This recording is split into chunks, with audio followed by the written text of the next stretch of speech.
السلام علیکم ورحمۃ اللہ وبرکاتہ۔ الحمد للہ رب العالمین والصلاة والسلام علی رسولہ الکریم وعلی آلہ واصحابہ اجمعین، اما بعد فاعوذ باللہ من الشیطان الرجیم، بسم اللہ الرحمن الرحیم۔ وَلَوْ أَنَّهُمْ فَعَلُوا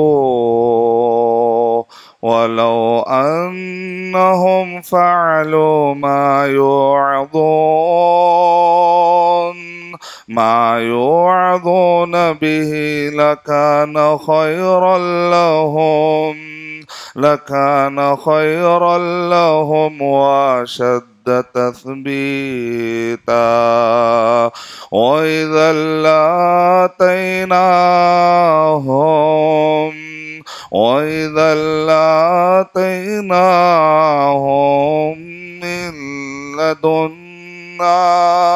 من لدنا أجرا عظيما،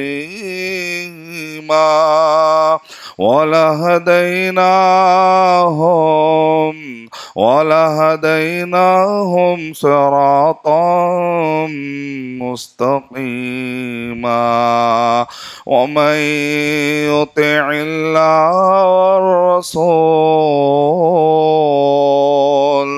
ومن يطع الله والرسول فأولئك مع الذين أنعم الله عليهم من النبيين والصديقين والشهداء والصالحين، وحسن أولئك رفيقا۔ ذلك الفضل من الله،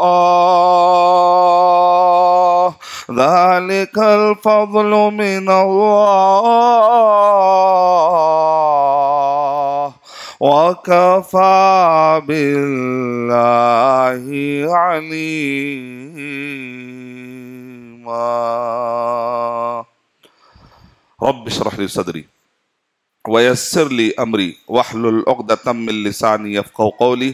میں سب سے پہلے اللہ سبحانہ و تعالیٰ کا شکر بجا لاتا ہوں، بے پایاں درود و سلامتی ہو محمد مصطفیٰ صلی اللہ علیہ وسلم پر، آپ کے صحابہ کرام پر، آپ کے آل بیت پر، قیامت تک آنے والے مسلمین مومنین پر، اور اللہ تعالی ہم کو ذریعہ بنا دے کہ ہر کچے پکے مکان میں اسلام کو ہم داخل کریں۔ اللہ تعالی ہم کو یہ سعادت نصیب فرمائے۔ میں اللہ تعالیٰ کا شکر ادا کرتا ہوں کہ گزشتہ 5 دن سے مسجد عباد الرحمن میں کائنات کا آغاز اور انجام، یعنی کائنات کیسا شروع ہوئی، اس بارے میں میں نے بتایا تھا، اور ہماری بات وہاں پر آدم علیہ السلام تک پہنچی تھی۔ تو انشاءاللہ آپ کے سامنے میں 5 دن میں 25 نبیوں کا ذکر کروں گا انشاءاللہ، اور ایک ایک دن 5 نبیوں کا ذکر آئے گا، تاکہ پھر اس کے بعد نبیوں کی سیریز، پھر اس کے بعد فتح دروازہ مسجد میں 67 صحابہ اکرام اور صحابیات کا ذکر کروں گا۔ تو میرا مقصد یہ ہے کہ رمضان المبارک میں ہم کو ایک اسلامی تاریخ مکمل طور پر سامنے آ جائے انشاءاللہ۔ تو ویسے چند جھلکیاں میں آپ کو بتاتا ہوں، تاکہ کائنات کے آغاز کے وقت پر آدم علیہ السلام کو اللہ تعالیٰ نے جو پیدا کیا، اس کا سیکوینشل آرڈر سمجھنا بہت ضروری ہے، تاکہ کوئی چیز مس نہ ہو جائے۔ تو آئیے سب سے پہلے ہم یہ واضح کر دیتے ہیں کہ خالق الگ، مخلوق الگ۔ قرآن مجید جتنا پڑھتے جائیں گے آپ کو خالق الگ، مخلوق الگ نظر آئے گا۔ دنیا کے جتنے مذاہب کی کتابیں پڑھیں گے آپ کو کنفیوژن ہوگا، خالق مخلوق میں ایک دم کچھ بھی کلیئرٹی نہیں آئے گی آپ کو۔ جتنے فلسفی بکنے والے ہیں وہ سارے بھی لوگ بھی آپ دیکھیں گے تو اتنی کلیئرٹی دے نہیں پاتے، چاہے وہ ہائپوتھیکیشن والی سائنس کی بات ہو یا ایکسپیریمنٹل ریسرچ سائنس کی بات ہو۔ جب میں ٹاپک لے رہا تھا تو مجھے کینیڈا سے، یورپ سے لوگ جو میسیجز کر رہے تھے، مولانا اس کو آپ لائیو کریے، اور ہمارے بہت سارے بچے جو ہے وہ ڈاروینزم سے متاثر ہو چکے ہیں، اور بچے جو ہے گھر میں آ کر ایسے سوالات کرتے ہیں. آپ کوشش کیجئے جب آدم علیہ السلام کا قصہ بیان کرے تو بہت سارے نوجوان بچے اسکولوں میں پڑھ لیتے ہیں, وہ کہتے ہیں بھائی اللہ تعالیٰ نے ان کو پیدا نہیں کیا, اور آدم علیہ السلام کا جو ہمارے پاس تصور ہے وہ تصور ہمارے مسلمان بچوں میں آج نہیں رہا. وہ لوگ ڈارونزم زیادہ پڑھ لیتے ہیں اور وہ سمجھتے ہیں کہ بندر سے ان کا وجود ہے. اللہ تعالیٰ نے اللہ خالق ہے اور مخلوقات کو پیدا کرنے والا ہے, تو خالق الگ مخلوق الگ. اب سوال یہ ہے کہ سب سے پہلے اللہ نے کس چیز کو پیدا کیا؟ کچھ جواب؟ قلم. تو امام طبری کو ماننے والے زیادہ دکھ رہے تھے. 90% قلم ہے یہاں پر. اچھا میں آپ کو آپشن دیتا ہوں. سب سے پہلے اللہ تعالیٰ نے پانی کو پیدا کیا, سب سے پہلے اللہ تعالیٰ نے عرش کو پیدا کیا, سب سے پہلے اللہ تعالیٰ نے قلم کو پیدا کیا. اب یہ تینوں میں کون سا آپشن ہے؟ قلم کہنے والے کتنے ہیں؟ اچھا بہت سارے, زیادہ قلم. پانی, اچھا پانی کہنے والے بھی ہے. عرش کہنے والے بھی ہیں. اچھا پھر اختلاف ہو گیا مسجد میں. ٹھیک ہے, اب مجھے مسجد سے باہر نکلنا ہے تو پھر اختلاف دور کر کے نکلنا پڑے گا انشاءاللہ. امام طبری رحمت اللہ علیہ کہتے ہیں کہ سب سے پہلے اللہ تعالیٰ نے قلم کو پیدا کیا. دوسرا سوال, ابن تیمیہ رحمت اللہ علیہ کہتے ہیں کہ پانی اور عرش کو آگے پیچھے کرنا مشکل ہے, دونوں ملا کر اگر ہم کہیں گے تو پہلے پانی اور عرش ہے, اس کے بعد قلم ہے. ابن تیمیہ رحمت اللہ علیہ, ابن قیم رحمت اللہ علیہ, اور سعودی عرب کے سارے علماء کرام اسی کو مانتے ہیں. جتنے بھی لجنہ دائمہ کے مفتی حضرات ہیں, ٹاپ کے جتنے علماء کرام ہیں, وہ سب اسی کو مانتے ہیں کہ پہلے پانی اور عرش, اس کے بعد قلم. یعنی پانی اور عرش کو آگے پیچھے کرنا مشکل ہے, کیونکہ حدیث جو ضعیف ہے جس کے اندر یہ بتایا گیا. ابن تیمیہ رحمت اللہ علیہ کے پاس, شیخ البانی رحمت اللہ علیہ کے پاس وہ حدیث ضعیف ہے کہ پہلے اللہ نے پانی کو پیدا کیا, بعد میں عرش کو پیدا کیا. لیکن تیسری رائے ہے ابن حجر رحمت اللہ علیہ کی, وہ کہتے ہیں کہ ان کے پاس وہ حدیث صحیح ہے. وہ کہتے ہیں پہلے پانی ہے, بعد میں عرش ہے, بعد میں قلم ہے. چلیے اتنا تو ہم مان کر چلتے ہیں آج کے درس میں کہ پانی اور عرش تو ہے, اس کے بعد قلم. اب آپ کے ذہن میں کیا آئے گا؟ ایک مشہور حدیث ہے کہ اللہ نے پہلے قلم کو پیدا کیا, اس کے بعد کہا کہ لکھ, تو قلم نے کہا یا ربی ماذا اکتب, ربی ماذا اکتب, اے میرے رب میں کیا لکھوں؟ تو اللہ تعالیٰ نے کہا لکھ دے وہ جو کچھ بھی قیامت قائم ہونے تک ہے وہ سب لکھ دے. تو سب سے پہلے اللہ نے قلم کو پیدا کیا یہاں پر حدیث میں, اور یہ حدیث اتنی مشہور ہے کہ لوگ سب سے پہلے سمجھتے ہیں کہ اللہ نے قلم کو ہی پیدا کیا. لیکن اس حدیث کے آخری میں یہ ہے وَكَانَ وَعَرْشُهُ عَلَى الْمَاءِ, وَعَرْشُهُ عَلَى الْمَاءِ. جس وقت پر اللہ تعالیٰ نے قلم کو یہ حکم دیا, قلم کو پیدا کیا اور حکم دیا, اس وقت پر اللہ تعالیٰ پانی پر جو عرش ہے عرش پر تھا. یعنی اس کا مطلب کیا نکلا کہ قلم جس وقت پر اللہ تعالیٰ نے پیدا کیا اس وقت پر پانی اور عرش موجود تھا. اس سے پتا چلا, ابن تیمیہ رحمت اللہ علیہ سے دلیل لے رہے ہیں کہ عرش اور پانی پہلے سے موجود تھا, اس کے بعد اللہ نے قلم پیدا کیا. تو اول کا معنی عربی زبان میں کیا ہے؟ It is a relative term. جیسے مثال کے طور پہ اللہ کے نبی صلی اللہ علیہ وسلم نے کیا کہا؟ انا اول المسلمین, میں پہلا مسلم ہوں. یعنی محمد صلی اللہ علیہ وسلم کو اللہ نے جو نبوت عطا کی وہاں سے لے کر قیامت تک آنے والے لوگوں کے حساب سے آپ پہلے ہوئے. ورنہ آدم علیہ السلام بھی مسلم تھے, ابراہیم علیہ السلام بھی مسلم تھے. تو ہم اس کو کہتے ہیں ریلیٹو, یعنی کہ جب اللہ نے قلم کو پیدا کیا وہاں سے لے کر قیامت تک آنے والے سارے جتنی بھی چیزیں اس میں اول قلم ہے, ریلیٹو ٹرم اس کے حساب سے. ورنہ اصل کے حساب سے پانی اور عرش ہے, اور یہی زیادہ علماء کرام نے اس کو راجح قرار دیا ہے. تو اللہ تعالیٰ نے پہلے پانی اور عرش, پھر اس کے بعد قلم, پھر اس کے بعد 50,000 سال کا وقفہ. 50,000 سال کے بعد اللہ تعالیٰ نے ارادہ کیا آسمانوں اور زمین کو بنانے کا. کتنے دن میں بنے؟ قرآن میں لکھا ہوا ہے 6 دن, ماشاءاللہ.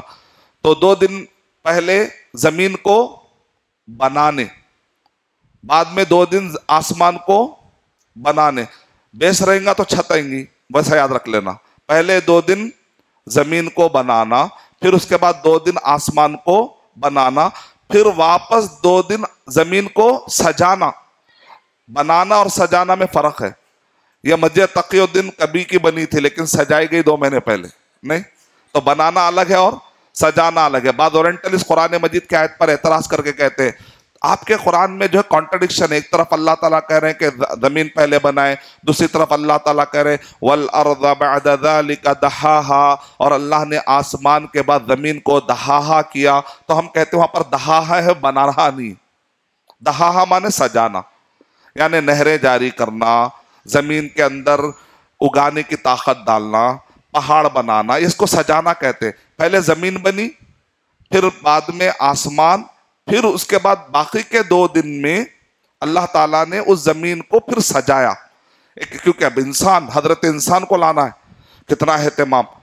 50,000 سال پہلے انسانوں کی مخلوقات کی تقدیر لکھ دی اللہ تعالیٰ لوح محفوظ میں، قلم سے تقدیر لکھ دیے۔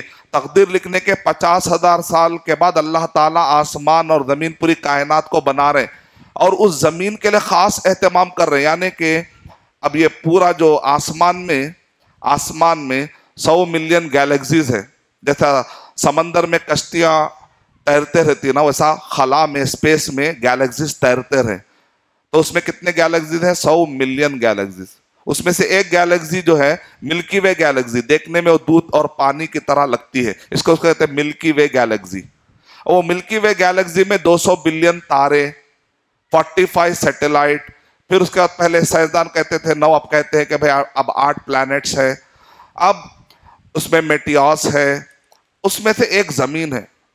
یعنی کہ ایک ملکی وے گیلیکسی میں ایک زمین کو اللہ تعالیٰ اتنا اہتمام کرے، کیونکہ یہاں پر آدم علیہ السلام اور ان کے بیٹوں کو یہاں پر رہنا ہے، بارش کا انتظام، پانی کا انتظام۔ اب دوسرے اتنے گیلیکسیز ہیں، وہاں پر پانی کا انتظام کیا ہے؟ ایون خود اپنی گیلیکسی کے اندر جوپیٹر، مارس وغیرہ، ان سب چیزوں میں کتنا انتظام ہے کوئی کچھ نہیں کہہ سکتا۔ لیکن اس زمین کا بڑا اہتمام، کیونکہ انی جاعل فی الارض خلیفہ، اللہ تعالیٰ کہہ رہے ہم نے زمین میں ارادہ کیا ہے ایک جنریشن والی قوم کو، مخلوق کو لانا ہے۔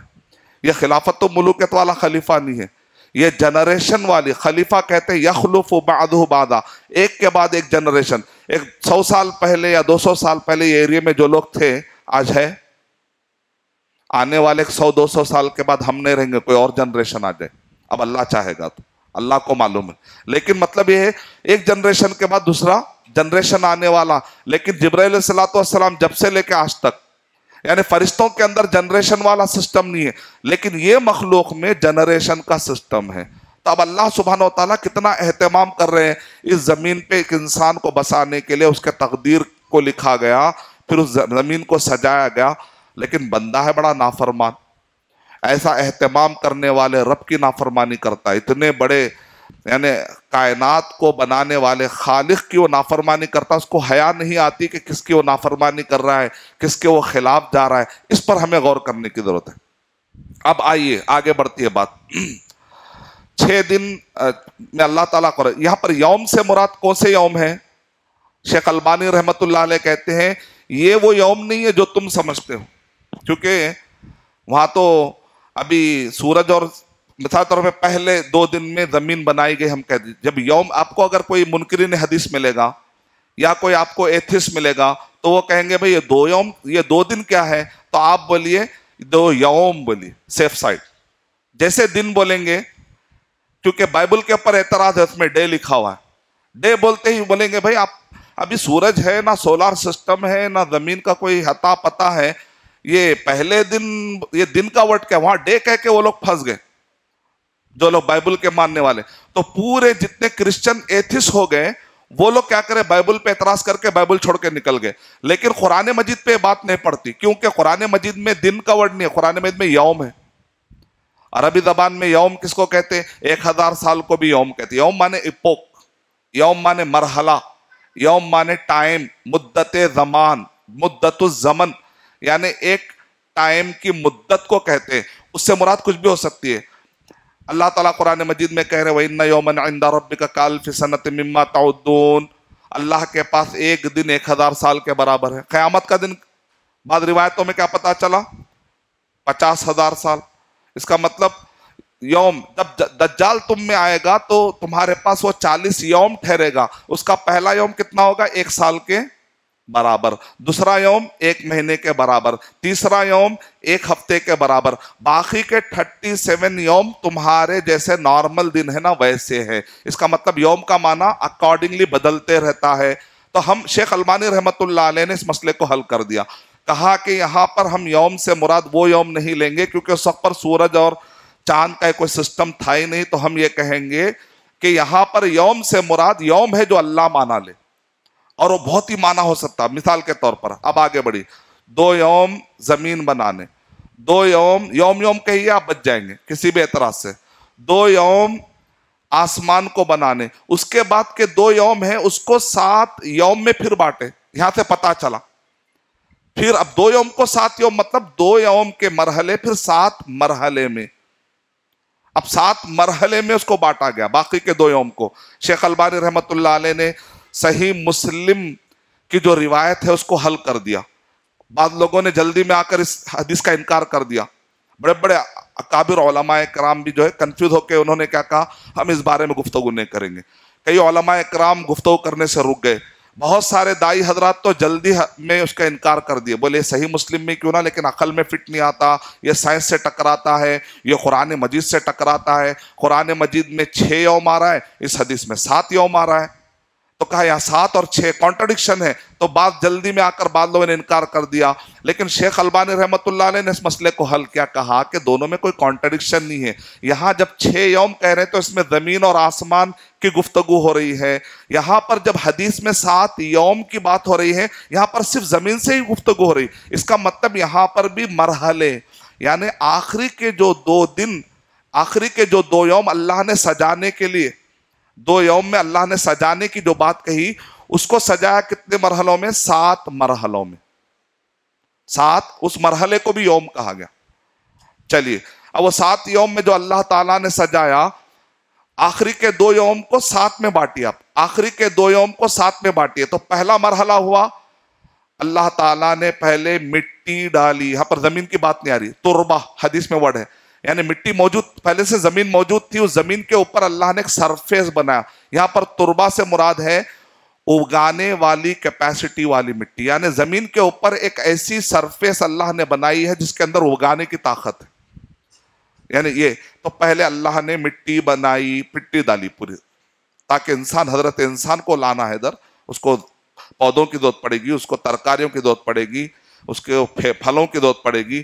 تو یہ حضرت انسان, کیونکہ اللہ نے کہا سارے مخلوقات میں اشرف المخلوقات کون ہے؟ انسان ہے. اگر اطاعت کرے, اگر اطاعت نہیں کرے تو سارے مخلوقات میں سب سے بدتر بھی کون ہے؟ انسان ہے. قرآن مجید میں سورہ بینہ میں لکھا ہوا اولئک ہم شر البریہ, سارے مخلوقات میں نالی میں کا کیڑے سے بھی بدتر اگر کوئی ہے تو بھی انسان ہے.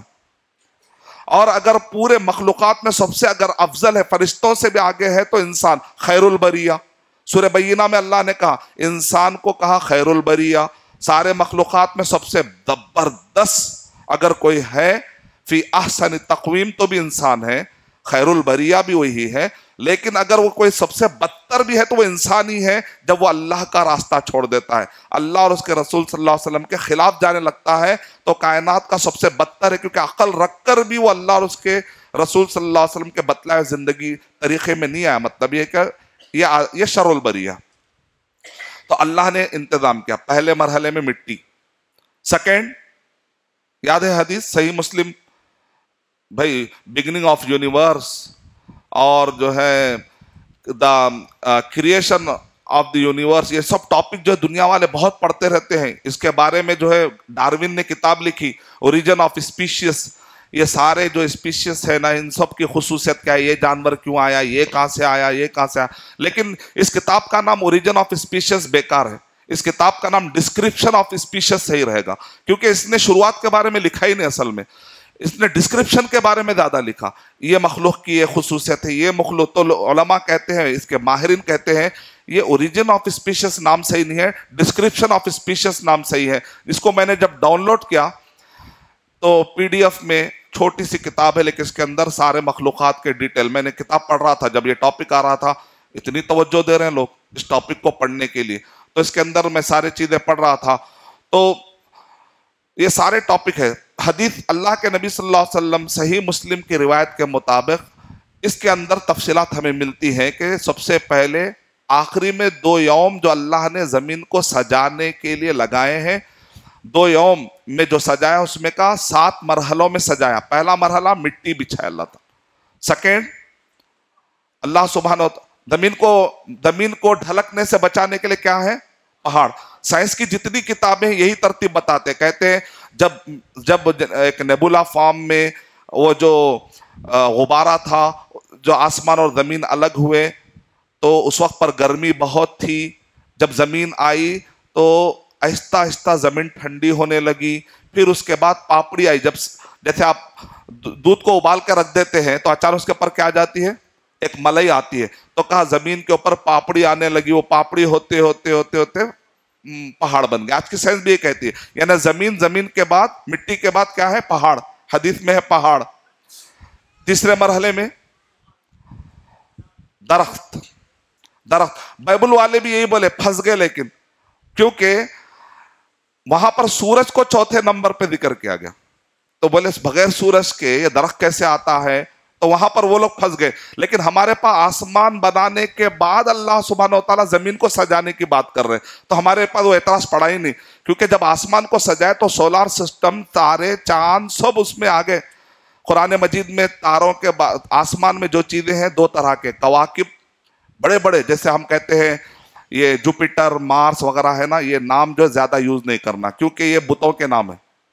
البتہ عربی میں جو نام دیے گئے ہیں آپ اس کے اندر کہتے ہیں مریخ، عطارد، یہ اردو میں جو نام ہے وہ یوز کر سکتے ہیں۔ بعض لوگ کیا کرتے ہیں وینس، جوپیٹر، مارس، تو یہ سارے جو یوز کرنے کی کوشش کرتے ہیں۔ اپنے پاس ہے زحل، مشتری عربی زبان میں، تو بعض اپنی دکانوں کے نام بھی رکھ لیتے ہیں وینس۔ مسلمان سمجھتے شاید یہ تاروں کا نام ہے، اصل میں نہیں، یہ روم کے لوگوں نے، یہ بڑے بڑے جو تھے انہوں نے اپنے بتوں سے نام رکھ دیا، ان کے بتوں کے نام ہے۔ جوپیٹر ایک بت کا نام ہے، مارس ایک بت کا نام ہے، تو اس وجہ سے ذرا احتیاط کرنا چاہیے کہ بچوں کا نام رکھ دیں گے بڑا اچھا دکھ رہا بول کے، تو اس وجہ سے معلومات کے لیے۔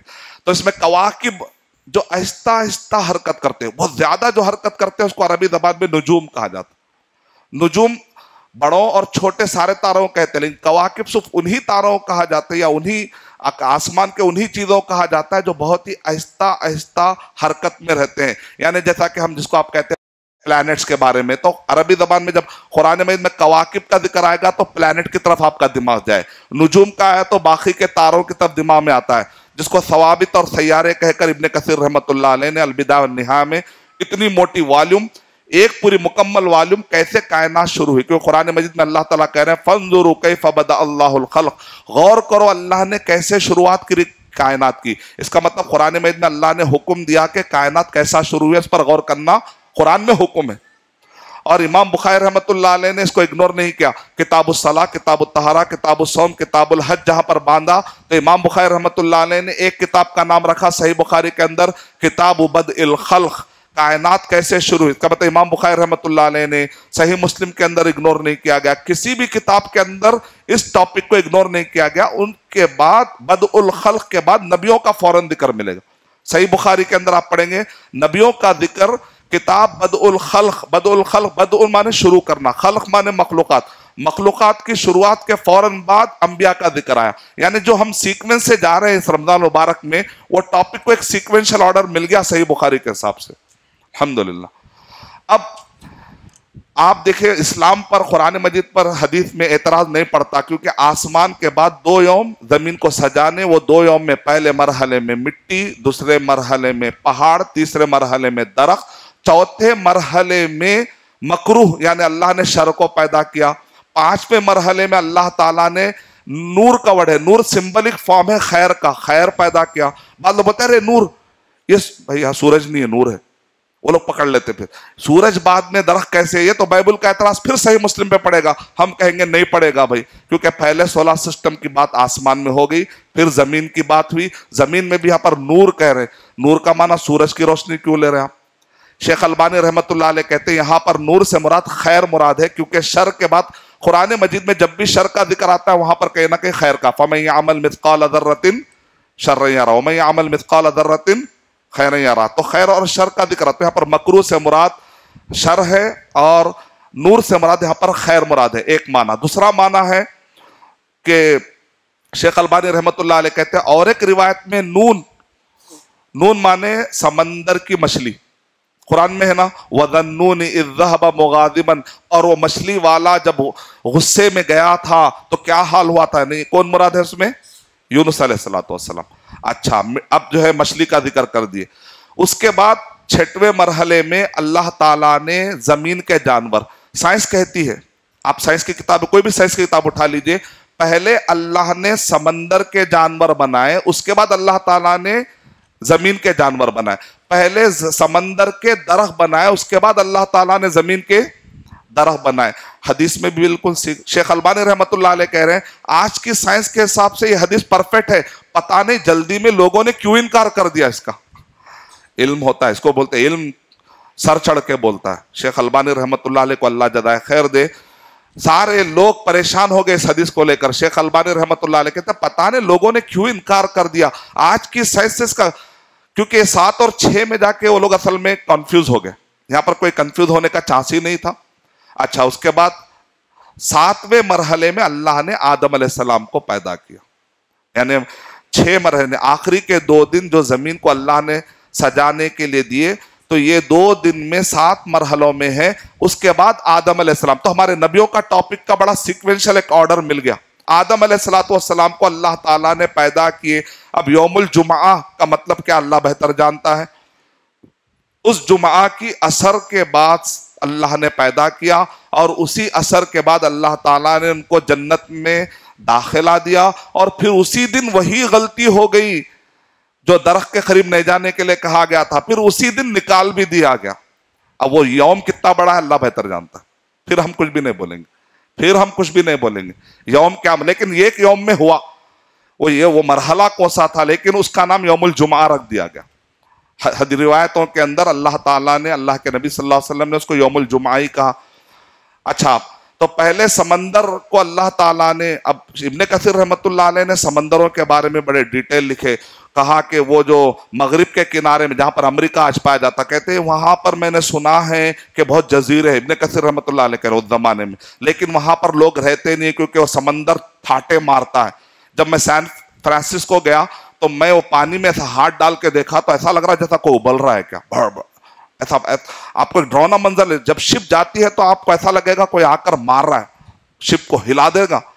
لٹرلی میری جب بس جا رہی تھی سین فرانسسکو کہ میں خاص طور سے سفر کر کے دیکھا کہ آخر اس کے سمندر کی ہیبت ناک کیا ہوگی. تو جو اس کے اوپر برج ڈالی گئی وہ برج ہل رہی تھی. ایسی ہوائیں اور ایسا سمندر. ابن کثیر رحمۃ اللہ علیہ کہتے ہیں بحر متلاطم کہتے ہیں. بحر متلاطم یعنی کہ موجیں مارتے ٹھاٹے مارتا ہوا سمندر. لیکن جب میں مالدیو گیا تو وہاں کا سمندر ایسا لگا جیسے سویا ہوا ہے، آرام کر رہا ہے، بہت ہی پلیزنٹ. اللہ تعالیٰ نے، اللہ بنانے والے ہیں، سمندروں کو بھی اللہ بنا رہے ہیں. نہریں اللہ نے جاری کی. 4 ایسی نہریں ہیں کہ جن کا تعلق جنت سے ہے، صحیح مسلم میں روایت میں ہے. ایک کا نام ہے جیحان، سیحان، دجلہ اور فرات کے پاس ایک، پھر اور دوسرا نیل جو مصر کی ہے. یہ نیل تو کئی سالوں سے بہ رہی ہے اور 8 ملک اس سے فائدہ اٹھا رہے ہیں. کہہ رہے ہیں اللہ کے نبی صلی اللہ علیہ وسلم نے ارشاد فرمایا جنت کے نہریں کیا تمہیں نہ بتا دوں. تو علماء کرام کہتے ہیں اس کا مطلب یہ نہیں کہ جنت سے نہر آئی، مطلب یہ کہ جیسے جنت کی نہروں میں صفائی ہوتی ہے، پاکی ہوتی ہے، یا وہ بہت لمبی مدت تک لوگوں کو فائدہ پہنچا رہی ہیں، اس معنی میں ہے. ورنہ دنیا میں کوئی نعمت آدمی جو دیکھے گا، کسی نے کوئی جنت وہ ہے کسی آنکھ نے نہیں دیکھا، کسی کان نے نہیں سنا، کسی کے دل میں کھٹکا نہیں. کہا اس جیسی کچھ علامتیں یعنی خصوصیتیں بتائی جا رہی.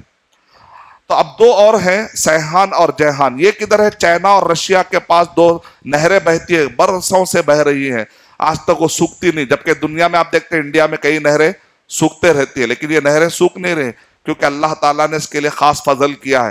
تو جیحان، سیحان، یہ چائنا کے پاس، ایک بغداد کے پاس، ایک نیل کے پاس. تو نہروں کی بات اللہ تعالیٰ نے زمین میں جو سجائے، نہروں کی بات ہے، سمندروں کی بات ہے. جس کے اندر جو پہاڑوں کی بات ہے، وَمِنَ الْجِبَالِ جُدَدٌ بِيضٌ وَحُمْرٌ، ومن الجبال جدد بیض وحمر. ابن کثیر رحمۃ اللہ علیہ کہتے ہیں بعض پہاڑ ایسے ہیں کہ اس کے اندر راستے بنے ہوئے، آبادیاں بنی ہوئی، اس کو کہتے ہیں جودی پہاڑ. دنیا کا سب سے لمبا پہاڑ جو 3 دن لگتا ہے اس کو پار کرنے کے لیے. بغداد سے نکلیں گے تو جارڈن تک پہنچ جائیں گے، اس کے کڑیاں آپ کو ملتے رہیں گی. اس کو کہتے ہیں جودی پہاڑ. اسی لیے مفسرین میں اختلاف ہے کہ نوح علیہ السلام کی جو کشتی جا کے جودی پر رکی، وہ جودی بغداد میں ہے یا وہ جودی جارڈن میں ہے. کہا دونوں بھی. آپ جا کے نقشے میں دیکھیں گے تو دونوں پر بھی وہ لوگ بلاک ڈال دیے. بولے یہ پہاڑ یہاں سے شروع کے یہاں ختم ہوتا، پتہ نہیں کہاں جا کے رکی. مفسرین کہتے ہیں دونوں بھی ممکن، لیکن زیادہ رائے یہ ہے کہ بغداد کے پاس سیریا کے موصل نامی ایریے میں، یہاں پر ارارات نامی پہاڑیوں میں وہ رکی. اس بارے میں گفتگو ہے اور اس بارے میں جو ہے کافی تفصیلات میں تھی. ابن کثیر رحمۃ اللہ علیہ کہتے ہیں میں نے سنا ہے کہ چائنا اور انڈیا کے درمیان میں بھی ایک پہاڑ ہے، اور وہ سیریا میں. ماشاءاللہ کیا ان کا علم ہے. اور ایسا میپ کھینچے، اگر آپ وہ میپ نکال کے آج ڈالیں گے تو پوری دنیا کا میپ آ جائے گا. ابن کثیر رحمۃ اللہ علیہ نے نقشہ کھینچا ہے. اپنے جو علماء کرام تھے انہوں نے کافی محنت کی. اور ابن کثیر رحمۃ اللہ علیہ کہتے ہیں میں نے سنا ہے کہ چائنا اور انڈیا کے درمیان میں بھی ایک بہت بڑا پہاڑ ہے اور اس کے اندر بھی آبادیاں ہیں. جس وقت پر میں ہمالیہ کا سفر کیا تو وہاں سے میری فلائٹ گزر رہی تھی تو میں نے دیکھا کہ آبادیاں ہیں اور اندھیرے میں جو ہے جگمگا رہے ہیں پورے. کشمیر میں بھی ہے. جب ہماری ٹیم گئی تھی کشمیر میں تو ہم نے دیکھا کہ پہاڑوں پہ آبادیاں ایسا لگتا ہے جیسے کوئی لائٹ ہے، نہیں اصل میں گھر ہے، آبادیاں. تو قرآن مجید میں اللہ تعالیٰ کہہ رہے ہیں پہاڑوں میں ہم نے آبادیاں بنا دی. اب یہ پورا جو سلسلہ ہے، شروع کے 2 یوم میں زمین، بعد کے 2 یوم میں آسمان کو اللہ نے سجا، اس کے بعد کے 2 یوم میں زمین کو اللہ نے 7 مرحلوں میں سجایا، اور آدم علیہ السلام کو اللہ تعالیٰ نے پیدا کیا 7ویں مرحلے میں. اس سے پہلے ایک سوال کر کے آگے بڑھتا ہوں. سمندر کی ہر چیز حلال ہے یا حرام ہے؟ اب سمندر، اللہ تعالیٰ فرما رہے سمندر میں ہم نے جانوروں کو پیدا کیا، اس کا زمین میں پیدا کیا. مگرمچھ کھاتے، مگرمچھ. شیخ ابن عثیمین رحمۃ اللہ علیہ کہہ رہے مگرمچھ حلال ہے. فتوی الحل، بلوغ المرام میں تھا، کھولتے ہی کتاب الطہارہ حدیث ہے والحل میتتہ، سمندر کا مرا ہوا بھی حلال ہے. اب جا کے کوئی خاص اس کی الگ سے چھری تو نہیں آتی نا اس کو ذبح کرنے کے لیے.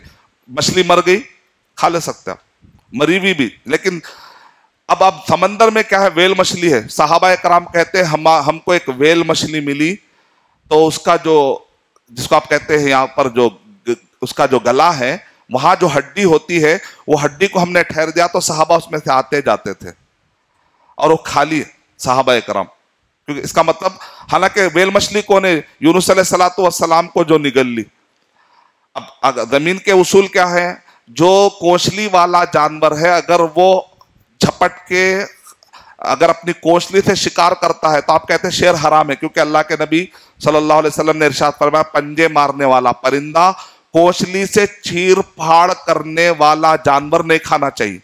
اس کا مطلب زمین کے اصول الگ، سمندر کے اصول الگ. سمندر میں کھا لینے والی مچھلی بھی حلال ہے، لیکن زمین کے اندر کوئی اگر حملہ کر کے خونخوار کرتا ہے تو وہ جانور حلال نہیں، کیونکہ سمندر کے اندر ایمرجنسی کے حالات آتے ہیں. تو اللہ نے سمندر میں بندوں کے لیے بہت ہی سہولت دے دی ہے. تو شارک بھی حلال ہے، کیٹ فش بھی حلال ہے، لیکن ایک فقہ یہ کہتی ہے نہ صرف مچھلی حلال ہے. اب جو جس فقہ کو مانتا ہے اس کے حساب سے کھاتا ہے. لیکن شیخ ابن عثیمین رحمۃ اللہ علیہ نے کہا اس حدیث کے اندر ہے والحل میتتہ. اب جو اس فقہ کو مانتا ہے اس کے لیے جھنگا بھی حلال. اب یہ 2-3 سال میں بہت سارے جانور ہندوستان میں محروم ہو گئے، ہم لوگ کر دیا، لیکن اسلامی اعتبار سے تو کوئی پرابلم نہیں، لوگوں نے حل کر. بھلے جانور اب جھنگا بھی نہیں کھانا، ٹھیک ہے، اگر وہ نہ کھائے لیکن ہم تو کھائیں گے انشاءاللہ. بلکہ ایک مفتی صاحب نے کہا ہم نہیں کھاتے، کھانے والے کو روکتے نہیں، بولے تو الحمدللہ ہمارا مسئلہ بھی حل کر دیا انہوں. میں نہیں کھاتا ہوں کیونکہ میں اس کو حرام سمجھتا ہوں، لیکن کھانے والوں کو روکتا نہ ہوں. مولانا شکریہ مفتی صاحب، کم سے ہمارے لیے تو پرابلم کریٹ نہیں ہوا. اب وہ نہیں کھا رہے، الحمدللہ ان کی مرضی ہے بھائی، ہم کسی کو زبردستی نہیں کر سکتے. کسی کی رائے کو، اپنی رائے کو لے جا کر کسی کی رائے پر تھوپنا بے ادبی ہے. لیکن ہم اپنا علم بانٹ سکتے، بغیر ادب کے دائرے میں رہ کر اپنا علم بانٹ سکتے، لیکن کسی کی رائے کو ہم یعنی ذلیل نہیں کر سکتے، دلیل دے سکتے.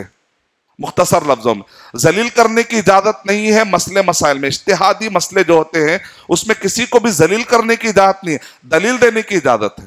یہ ادب کا تقاضا ہے کہ فقہ کے جب اختلافات ہوتے ہیں علماء کے درمیان تو ایک دوسرے کو ذلیل نہ کیا جائے بلکہ دلیل دینے کی کوشش کی جائے. دلیل وَالْحِلُّ مَيْتَتُ, دلیل اُحِلَّ لَكُمْ صَيْدُ الْبَحْرِ, قرآن مجید میں کہا گیا سمندر کا شکار تمہارے لیے حلال کر دیا گیا. وہاں پر یہ نہیں کہا گیا کہ صرف تیرنے والے یہ مچھلیوں کی طرح, ایسا نہیں کہا گیا, سارا. تو اس کا مطلب سب چیز آپ کے لیے حلال ہے. اب حلال ہے کہتے ہی بعد خواتین بولتے مگرمچھ میں نہیں کھاتی با. ارے حلال کا مطلب کھانا تھوڑی ضروری ہے آپ کو. حلال کا مطلب پرس بنا لیتے بس چیزوں سے, جیلیٹن بنتا, جیلی بنا لیتے مزہ لے کے, بعض وقت دوائیوں میں بھی ڈال دیتے. اور جو ایریے میں سردی بہت ہوتی وہاں تو جو ہے گھوڑے کو کاٹ کے بھی کھا لیتے گرمی لینے کے لیے. تو سمندر میں جو مگرمچھ ہے کچھ ایسے, ان سب چیزوں کے اگر انگریڈینٹ ملا لیے جائیں تو دوائیوں کے اندر ایک گرمی بہت سارے طریقے سے استعمال کرتا. میں مالدیپ گیا تھا تو وہاں پر کئی دنوں تک ہڈیوں کو ابالا جاتا, اس کا جو سوپ نکلتا ہے اتنا گاڑھا ہوتا ہے صرف اتنا. تو ہمارے پاس میں لے کر آیا, کھایا, گرمی ہو گئی. یعنی وہ ایریا جہاں پر جو گرمی ہوتی ہے اس کے لیے وہ کام آتا ہے. تو ہمیشہ کھانے کے لیے حلال بولتے ہیں ہمارے دماغ میں آتا کھانا نے دوائی کے لیے بھی آ سکتا ہے, استعمال کے لیے بھی آ سکتا ہے. اب آئیے آدم علیہ السلام کو اللہ سبحانہ و تعالیٰ نے 7ویں مرحلے میں پیدا کیا. اب دیکھیں اللہ تعالیٰ نے کتنا اہتمام کیا. سب کی شروعات ہوتی ہے بچپن میں پیدا ہوتے, لیکن آدم علیہ السلام کی شروعات پیدائش سے نہیں ہے. اللہ تعالیٰ نے ایک پتلا بنایا. پتلا جب اللہ تعالیٰ ابھی اعلان کیے فرشتوں کے درمیان, پہلے اللہ تعالیٰ اعلان کیے وَإِذْ قَالَ رَبُّكَ لِلْمَلَائِكَةِ إِنِّي جَاعِلٌ فِي الْأَرْضِ خَلِيفَةً قَالُوا أَتَجْعَلُ فِيهَا مَن يُفْسِدُ فِيهَا وَيَسْفِكُ الدِّمَاءَ وَنَحْنُ نُسَبِّحُ بِحَمْدِكَ وَنُقَدِّسُ لَكَ. اور جب تیرے رب نے کہا فرشتوں سے کہ میں زمین میں ایک جنریشن والی مخلوق پیدا کرنے جا رہا ہوں, تو فرشتوں نے کہا اے اللہ ایسی مخلوق کو کیوں پیدا کر رہے جو زمین میں دنگا فساد کرے گی, خون بہائے گی. ہم ہیں نا تیری حمد و ثنا کے لیے, تقدیس کے لیے, تسبیح کے لیے. تو اللہ تعالیٰ کہہ رہے قال انی اعلم ما لا تعلمون, میں وہ جانتا ہوں جو تم نہیں جانتے. یعنی ابھی آدم علیہ السلام آ رہے ہیں لیکن کائنات میں ایک ہنگامہ ہو رہا ہے, ایک مخلوق آ رہی بھائی, بہت زبردست اشرف المخلوقات. اللہ نے جس کو اپنے ہاتھ سے بنایا, جنت کو اللہ نے اپنے ہاتھ سے بنایا, تورات کو اللہ نے اپنے ہاتھ سے لکھ کر دیا. آدم علیہ السلام مخلوقات میں ایک ایسی عظیم مخلوق ہے کہ اللہ تعالیٰ نے اپنے ہاتھ سے وہ پتلے کو بنایا, اتنا بڑا پتلا. اب ابلیس بھی آیا, اس کا مطلب ابلیس پہلے تھا, جن پہلے تھے, فرشتے پہلے تھے. اس کا مطلب وہ 7ویں مرحلے سے پہلے یہ سب آ بھی گئے, یہ بھی پوائنٹ ملا اس میں. اب اس کے بعد ابلیس آیا, فجعل یطیف, یہ کیا پتلا ہے گھوم رہا اطراف میں, گھوم رہا, کون ہے بھائی, کون تو بھی آ رہا ہے. ابھی بنے آدم علیہ السلام کے اس پتلے میں روح نہیں پھونکی گئی, ابھی روح نہیں پھونکی گئی, خالی ایک پتلا پڑا ہوا ہے, ایک پتلا ہے پڑا ہوا ہے. اور فجعل یطیف وینظر, ٹک ٹک ٹک ٹک مارا. ارے یہ تو اجوف ہے, اندر سے آواز پھوکھل ہے, دیکھنے میں بڑا ہے, ڈرا رہا ہے دیکھنے میں, جسم میں تو ایسا بڑا ہے, ارے اندر سے پھوکھل ہے پورا اجوف. ارے اس کو تو کہاں سے مجھے بہکانا ہے, مجھے تو آئیڈیا ہے. مطلب تھوڑا سا اس کو کانفیڈنس آنے لگا.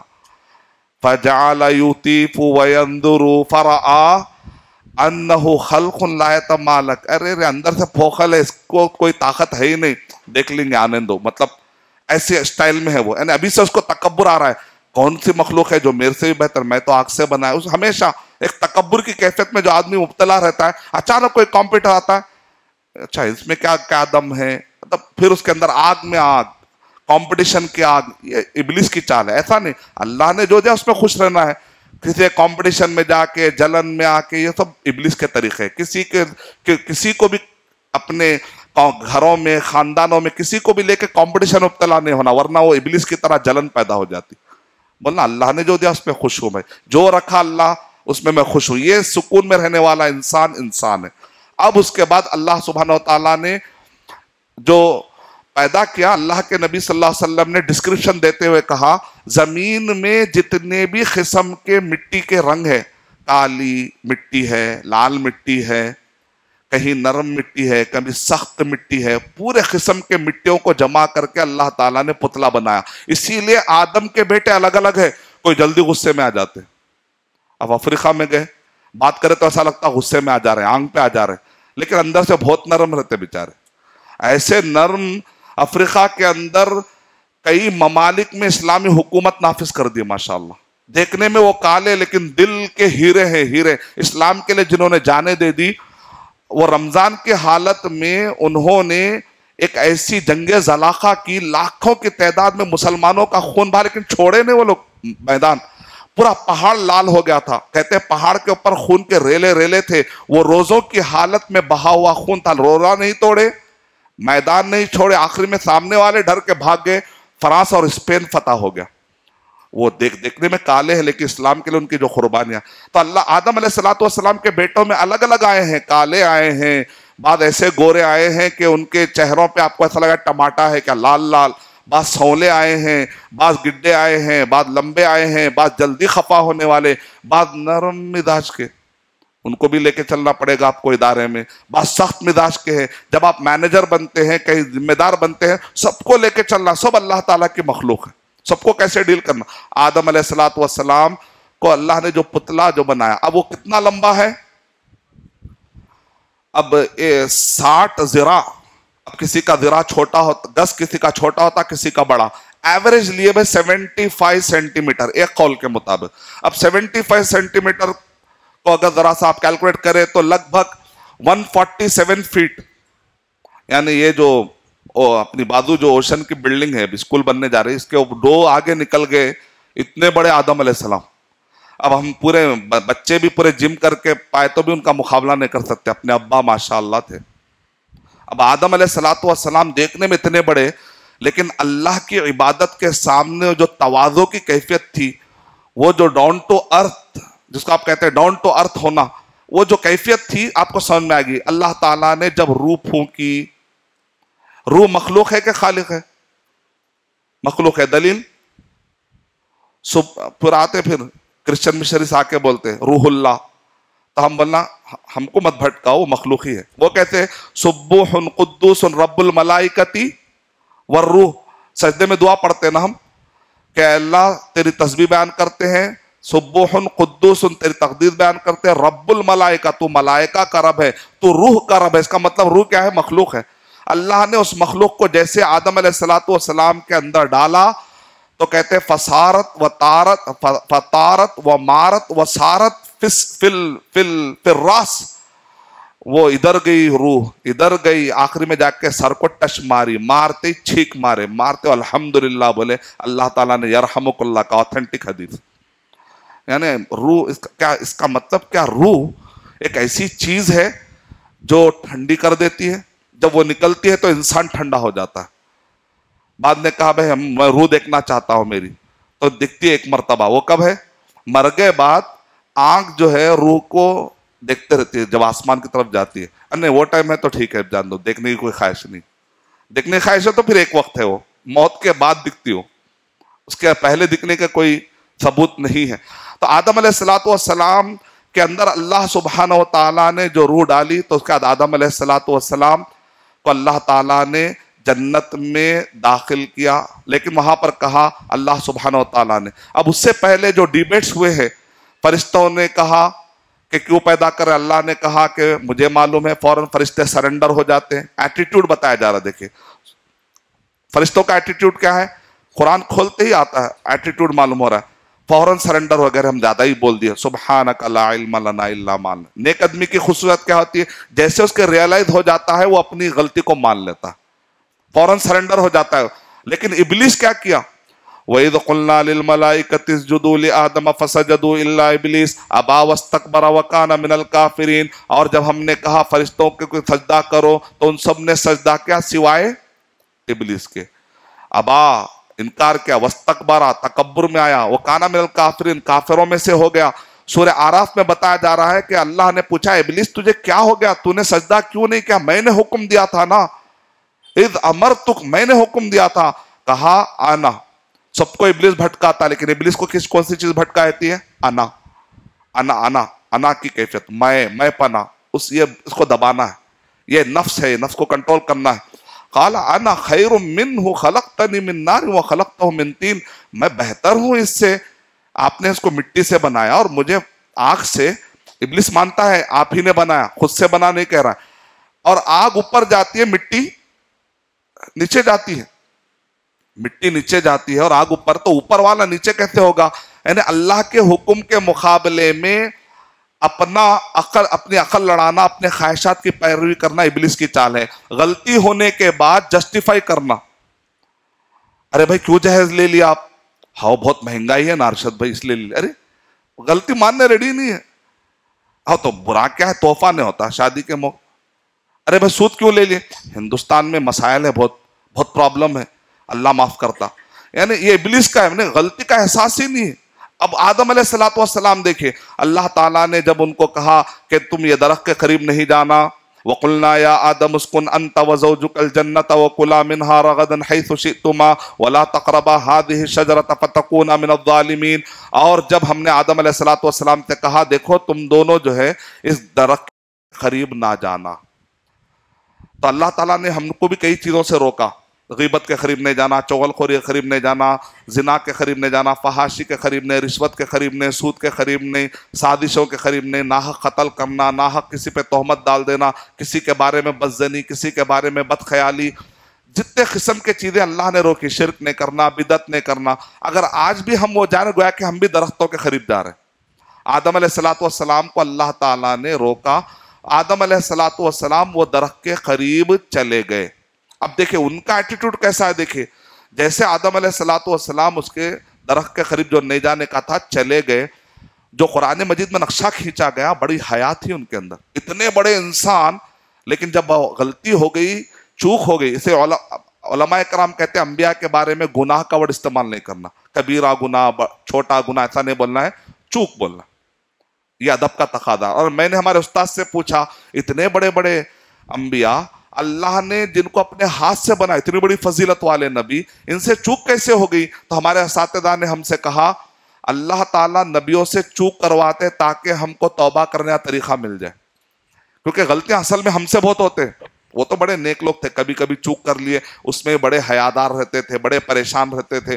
لیکن ہم جیسے لوگ تو روزانہ غلطیاں کر لیتے، نہ جانے کتنے غلطیاں ہم سے ہو رہے. وہ اللہ ہی ہے جو ہم پہ رحم کھا کھا کے معاف کر رہا ہے. وہ ہم جیسے لوگوں کو توبہ سکھا کے چلے جاتے ہیں، کیسے اللہ کو راضی کروا لینا ہے، غلطیاں ہونے کا کیسے اللہ سے معافی مانگ کے اللہ تعالیٰ کے پاس پھر کیسے قریب ہو جانا ہے. وہ بتانے کے لیے آپ کو نبیوں کے غلطیوں کے اندر بڑا درس چھپا ہوا ہے، بڑے سبق ہے. آدم علیہ السلام سے جو غلطی ہوئی، یہاں پر ایک نقطہ ہے. آدم علیہ السلام سے ایک عادت انسانوں میں آئی، ایک عادت حوا علیہ السلام سے. جیسا آدم علیہ السلام کو اللہ تعالیٰ نے ایک پتلا بنایا، اس کے بعد اللہ نے روح پھونکی، تو ان کی شروعات جوانی سے ہوئی. ایسا نہیں کہ بچہ ہے بچے سے، ایسا نہیں ہے، ایک دم ہوئے پر چلنا شروع ہو گئے. ایسا بنے، روح پھونکی گئی، چلنا شروع. اس کا مطلب یہ واحد ایسی مخلوق ہے جو بالکل عجیب مخلوق ہے، جس کی بچپن سے شروعات نہیں ہے، شروعات جو ہے بالکل حرکت سے ہے. اور حوا علیہ السلام کو آدم علیہ السلام کے جسم سے نکالا گیا، اب ریڑھ کی ہڈی. اس کا مطلب دنیا ساری پیدا ہو رہی عورتوں سے، لیکن حوا علیہ السلام کا میریکل الگ ہے کہ وہ مرد سے پیدا ہو رہے ہیں. اب عیسائی یہ دیکھ لے تو پتہ نہیں ٹرینٹی سے آگے اور ایک بھی ملا لیتے، حوا علیہ السلام کو بھی ملا لینا آپ، کیونکہ عیسیٰ علیہ السلام کی پیدائش دیکھ کے وہ اتنا مسمرائز ہو گئے، ارے بغیر باپ کے کیسے، تو انہوں نے سمجھا خدا کا حصہ ہے. اب یہاں دیکھو، یہاں تو وہاں تو مریم علیہ السلام ایک عورت سے پیدا ہوئے، بغیر باپ کے پیدا ہوئے، لیکن ایک عورت سے پیدا ہوئے. یہاں حوا علیہ السلام تو ایک مرد سے پیدا ہو رہی ہے. اب کیا لے ان کو ہی بول ڈالتے کہ یہ، جبکہ ان کے پاس تو یہ ہے کہ حوا علیہ السلام نعوذ باللہ، یہ لوگ کہتے ہیں کہ برائی کی جڑ تھی، یہ تو الٹا ہے. تو بہرحال اعتراضات ان پہ پڑتے، اسلام پہ کوئی اعتراضات نہیں پڑتے، کیونکہ ہر جگہ بالکل عبارتیں، الفاظ بہت سیف سائڈ ہے، کسی بھی قسم کا اعتراض نہیں پڑ سکتا الحمدللہ. اب یہاں پر آدم علیہ السلام سے بندوں میں ایک عادت آئی، حوا علیہ السلام سے عورتوں میں ایک عادت آئی ہے. اللہ کے نبی صلی اللہ علیہ وسلم نے یہ بتانے کا مطلب یہ نہیں کہ عورتوں کا مرتبہ گرایا جا رہا، یعنی انسانوں میں، کیونکہ عیب سے پاک اللہ تعالیٰ ہے، انسان ہے تو عیب میں، مرد میں بھی کچھ عیب ہے، عورتوں میں بھی کچھ عیب ہے. کچھ غلطیاں کیوں بتائی جاتی ہے؟ کمزوری یہ بتانے کے لیے تاکہ کنٹرول کیا جائے. آدم علیہ السلام کے پاس ایک عادت کیا آئی؟ آدم علیہ السلام نے دیکھ جب ان کو مخلوقات بتائی گئی، کہا یہ کون ہے؟ تو داؤد علیہ السلام. اچھا تو ایسا کرو میرے 40 سال ان کو دے دو. جب فرشتہ روح قبض کرنے آیا آدم علیہ السلام کو، کیونکہ انبیاء جو ہوتے ہیں پہلے ان کو بتایا جاتا ہے کہ کب وہ مرنے والے، تو آدم علیہ السلام کو جب فرشتہ روح قبض کرنے آیا تو آدم علیہ السلام نے کہا میرے 40 سال اور باقی ہے نا؟ تو نہیں آپ دے دیے تھے، مجھے تو یاد نہیں ہے. تو اللہ کے نبی صلی اللہ علیہ وسلم نے کہا آدم علیہ السلام بھول گئے، ان کی ذریت میں بھی بھول کی عادت آئے گی. آدم علیہ السلام نے انکار کیا، ان کے ذریت میں بھی انکار کا آئے گا. یہ پہلا موقع ہے جہاں پر اللہ نے حکم دیا، لکھنے کا حکم دیا. تو اس کے لیے کیا ہے، آپ کے خاندان میں آپ جب بھی رشتہ داروں کو کچھ پیسے دیتے ہیں، بھائی بہن ہے نا، لکھنے کی کیا ضرورت ہے؟ ایسا نہیں ہو سکتا بھول جائیں گے، بعد میں لڑائی جھگڑا ہو سکتا ہے، لکھ لیا کرو. کیونکہ آدم علیہ السلام سے ایک عادت ہے، کبھی آدمی بھول سکتا ہے، ہو سکتا ہے جان بوجھ کے نہ کرے. اور حوا علیہ السلام سے بھی ایک عادت آئی ہے، وہ کیا ہے معلوم؟ جب مرد گھر میں آتا تو وہ ہاف ڈیسیشن لیتا، انکانفیڈنٹ رہتا.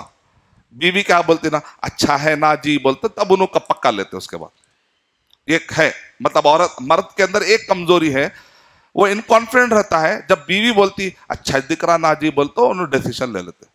تو آدم علیہ السلام جھجک رہے تھے کہ وہ پتو درخت کے قریب اللہ نے کہا نہیں جانا ہے، جانا نہیں جانا. حوا علیہ السلام بولے اچھا دکھ رہا نا جی بولتے چلے گئے. ایسا ہو اب بھی ہمارے پاس بھی ہوتا، کریڈٹ کارڈ لینا نہیں لینا علماء تو حرام بول رہے ہیں، تب بیوی کیا ہوتی، لے لو نا جی، کبھی کبھی سوائپ کر لیں گے. اب وہ کیا کرتے، بیوی کو لے آتے، لے کے تو نہیں خالی میں لیا دیکھو یوز نہیں کرنا ہے. اچانک کوئی چیز اچھی نظر آتی ہے بیگم کو، ارے 1 لاکھ کا دکھ رہا، ارے تمہارے اندر ایبلٹی ہے، تم اتنے ذہین زیرک، اس سے پہلے 10 لاکھ خرچ کر جاتے تھے، یوں پہ کرتے تم، بولتے انہوں سوائپ کرتے پھر خریدے میں آتے. انسٹالمنٹ میں اٹھا لیتے گاڑی، ادھر کار میں اٹھا لیتے، ادھر خریدے لے لیتے. بعد میں بیوی بولتی کیا ہوا آج کل برابر نہیں کما رہے پہلے کے جیسا، بول کے پھر. لیکن یہ ایک کمزوری ہے، عورت کو گرانا نہیں ہے.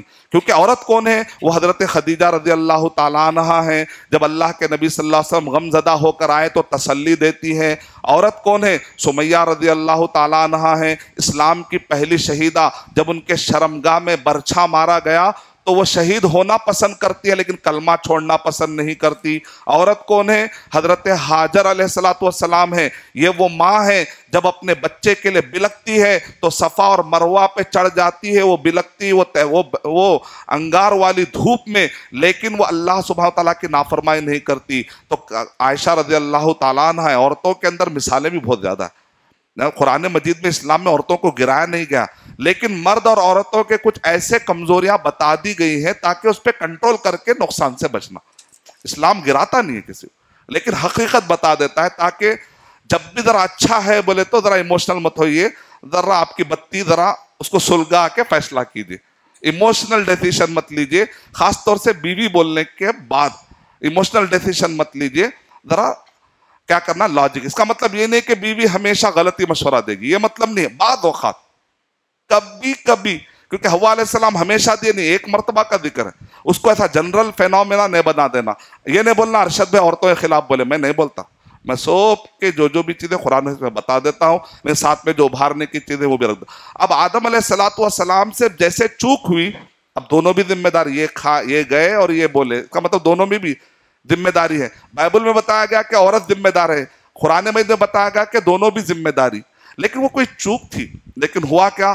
اب آدم علیہ السلام کو احساس ہوا. اب حدیث میں آتا ہے، قرآن مجید میں ہے کہ جیسے وہ درخت کے قریب گئے تو اللہ تعالیٰ نے ان کو ایک سزا دی، کپڑے اتر گئے. وہ پہلی مرتبہ اپنی شرمگاہ دیکھے، بولے یہ کیا ہے؟ اتنے حیا والے تھے، پتے لگا کر اپنی شرمگاہوں کو چھپائے لگے. اور حدیث میں آتا ہے کہ وہ جنگلوں میں بھاگنے لگے، کیونکہ حیا ہے. اللہ تعالیٰ سے کیسا مقابلہ کریں؟ مثال طور پہ آپ جس عالم کی بہت عزت کرتے، آپ کو پتا چلا اچانک، یا آپ خاندان میں کسی کی بہت عزت کرتے یا کسی استاذ کی، یا اچانک پتا چلا کہ وہ بہت غصے میں ہے، تو آپ کیا کرتے؟ اس کے سامنے نہیں آنا، بے شرم آتی.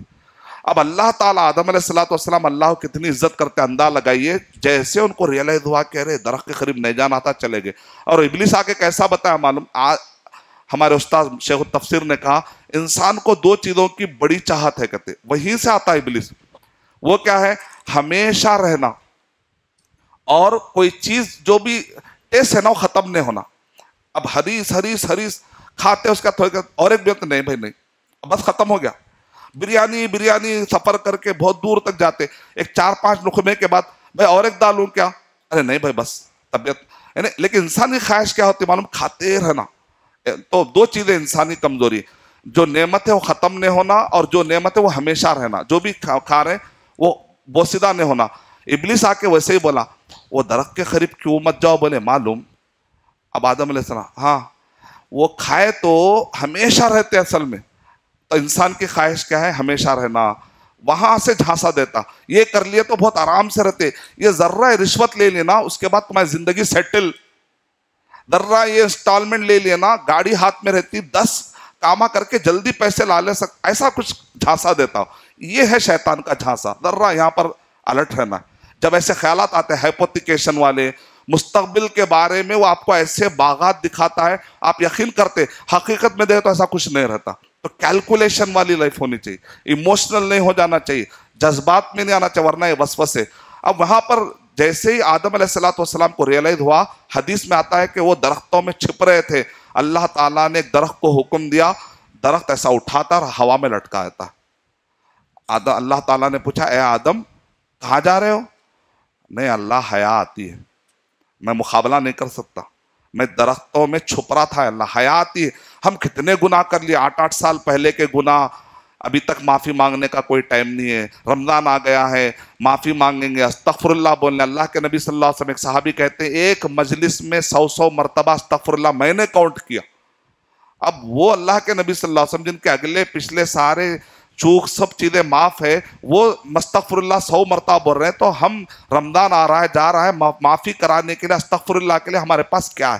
اب آگے بڑھتے. آدم علیہ السلام جو ہے ان کو کہاں اتارا گیا؟ 2-3 بات میں 5 منٹ لیتا ہوں, بہت دیر سے آپ لوگ بیٹھے ہوئے ہیں, انشاءاللہ 5 منٹ.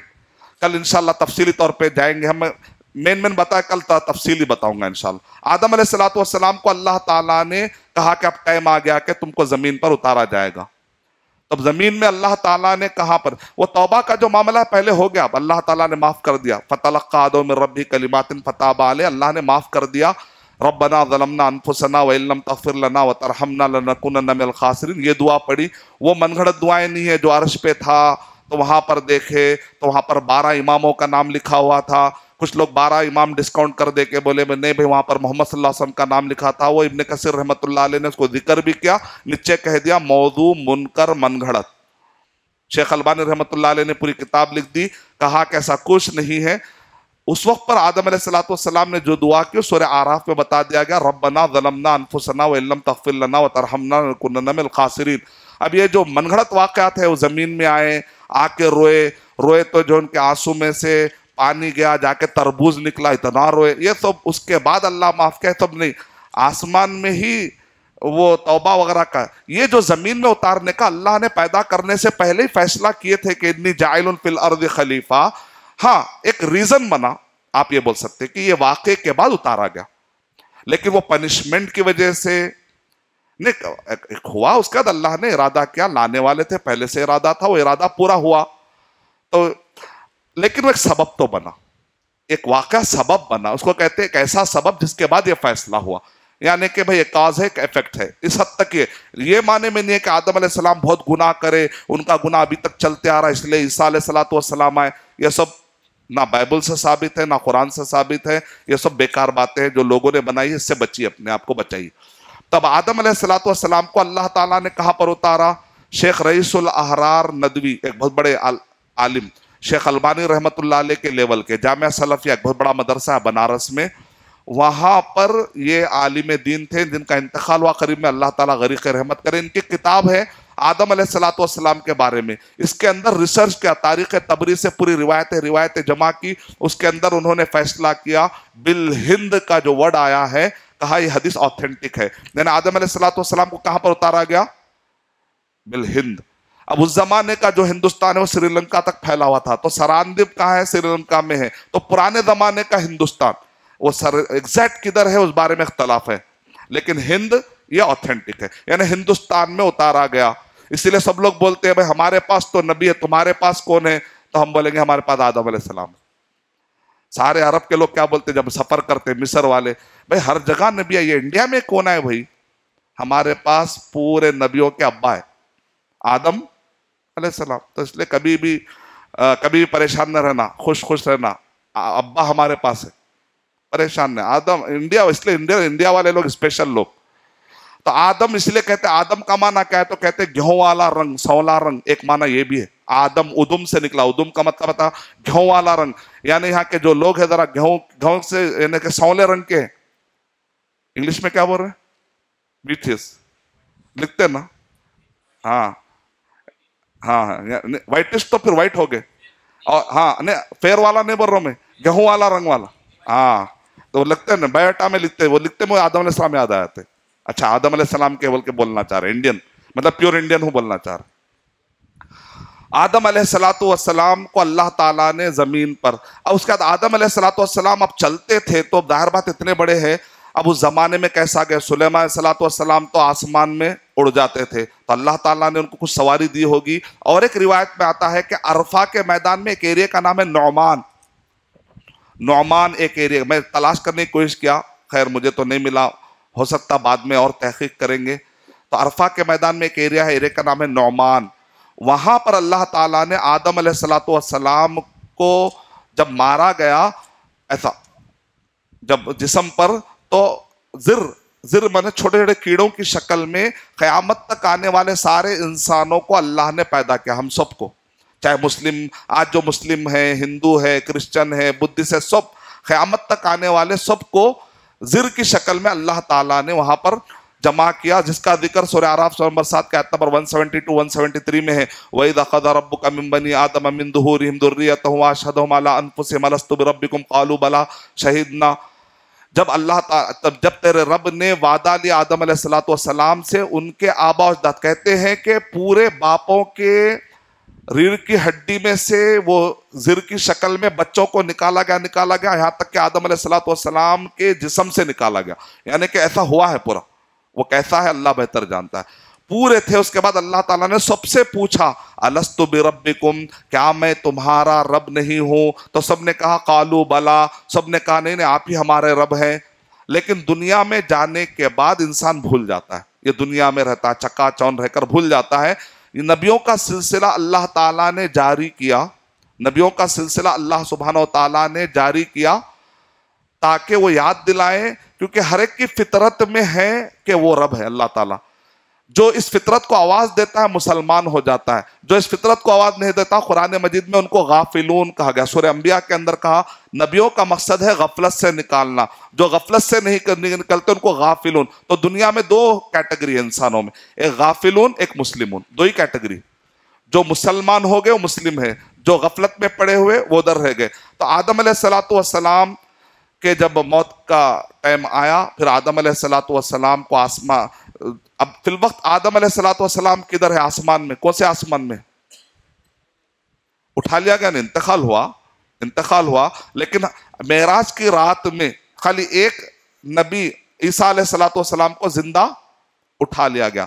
ادریس علیہ السلام کے بارے میں جو زندہ اٹھا لیا گیا کوئی روایتیں تحقیقی نہیں ملی, لیکن عیسیٰ علیہ السلام کو زندہ آسمان میں اٹھا لیا گیا, تو وہ تو خیر زندہ ہے. لیکن اب معراج کی رات میں اللہ کے نبی صلی اللہ علیہ وسلم جب سفر کر رہے تھے تو سب سے پہلے کس سے ملاقات ہوئی؟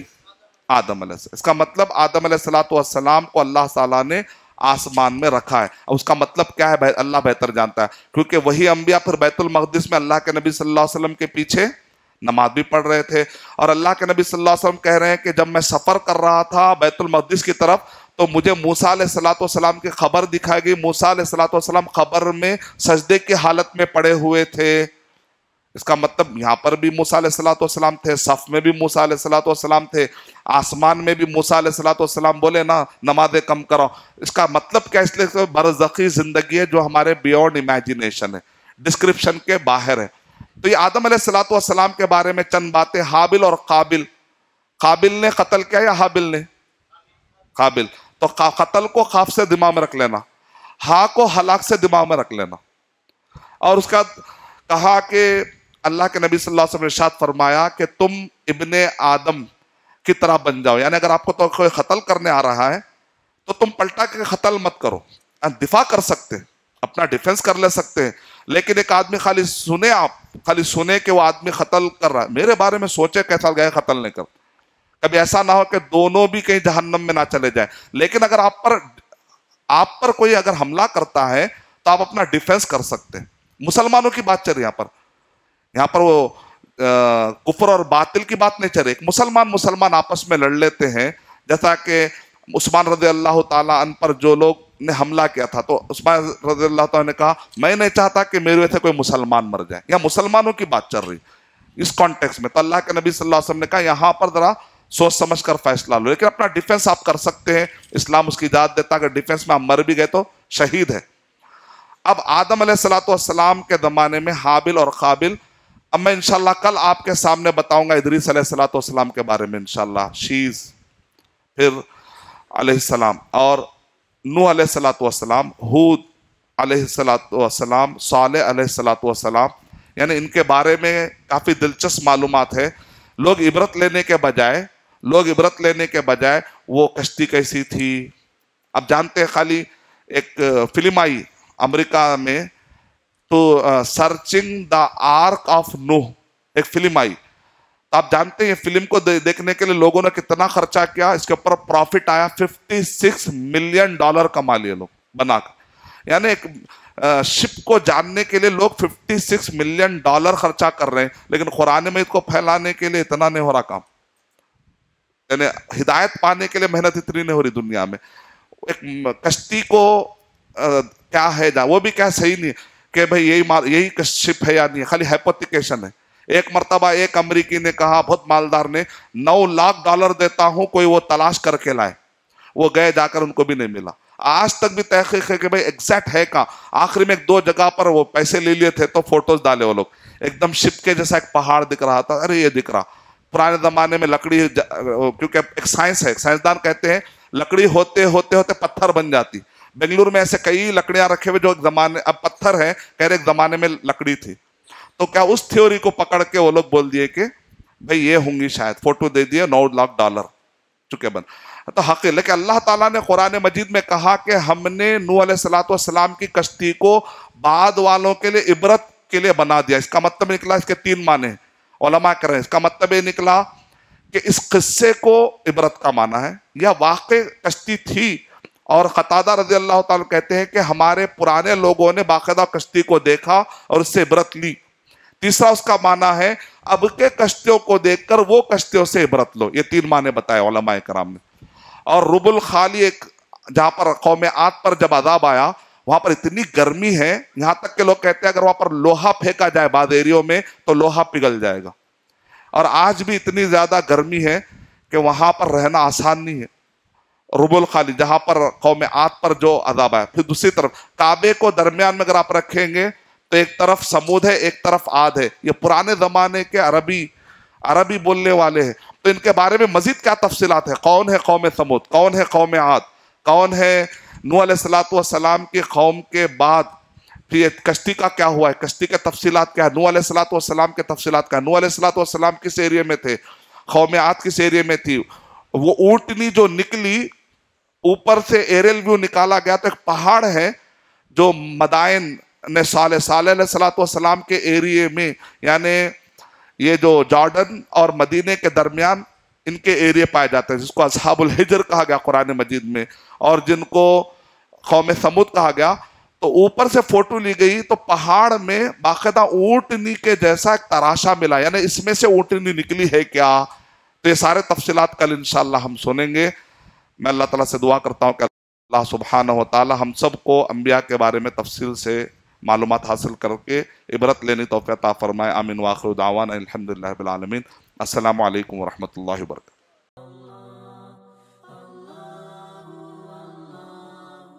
For authentic Islamic information, please log on to www.askislampedia.com.